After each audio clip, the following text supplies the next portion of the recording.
Rally আলোচনা সহ নানা আয়োজনে সারা দেশে পালিত হলো শ্রমজীবী মানুষের অধিকার আদায়ের দিন মহান মে দিবস। 1886 সালের এই দিনে যুক্তরাষ্ট্রের শিকাগো শহরের হে মার্কেটের শ্রমিকরা 8 ঘন্টা কাজের দাবিতে জীবন উৎসর্গ করেছিলেন। তাদের আত্মদানের মধ্য দিয়ে সারা বিশ্বে শ্রমিকের অধিকার প্রতিষ্ঠিত হয়েছিল। এ উপলক্ষে শ্রমজীবীদের শুভেচ্ছা জানিয়েছেন রাষ্ট্রপতি মোহাম্মদ শাহাবুদ্দিন ও প্রধানমন্ত্রী শেখ হাসিনা। তরিক ইসলামের রিপোর্ট। ওয়ালটন ফ্রিজ কিনে অনেকের মতো আপনিও হয়ে যেতে পারেন মিলেনিয়াল। সেরা পণ্যের সেরা অফার।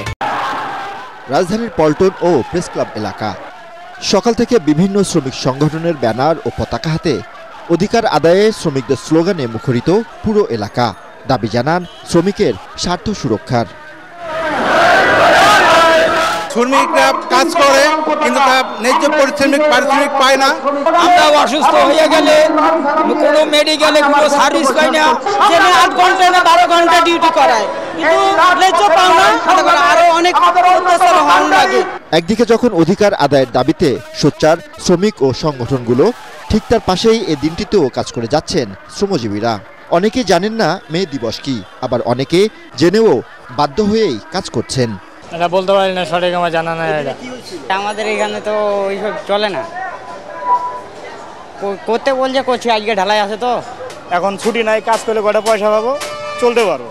1886 সালের এই দিনে যুক্তরাষ্ট্রের শিকাগো শহরে শ্রমিকের অধিকার আদায়ের যে আত্মত্যাগ, তা প্রায় 150 বছর পরও বাস্তবায়ন না হয় ক্ষোভ জানান শ্রমিক নেতারা। বড় লোকের জন্য স্যাটেলাইট, গরিবের হালুয়া টাইপ। আজকে দেশের মানুষ অভাব অনটনে জর্জরিত, এবং এর ভেতরে 365 দিন, তার ভিতরে একটা দিন হলো শ্রমিকের দিন।